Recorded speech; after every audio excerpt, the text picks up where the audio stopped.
انما حرم علیکم المیتۃ والدم ولحم الخنزیر وما اہل بہ لغیر اللہ، اس نے تو تمہارے لیے بس مردار جانور، خون اور سور حرام کیا ہے،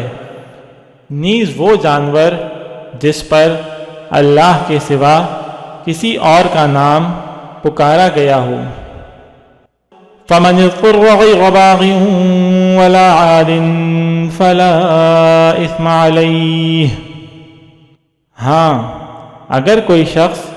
انتہائی مجبوری کی حالت میں ہو اور ان چیزوں میں سے کچھ کھا لے جبکہ اس کا مقصد نہ لذت حاصل کرنا ہو اور نہ وہ ضرورت کی حد سے آگے بڑھے تو اس پر کوئی گناہ نہیں۔ ان اللہ غفور رحیم، یقیناً اللہ بہت بخشنے والا بڑا مہربان ہے۔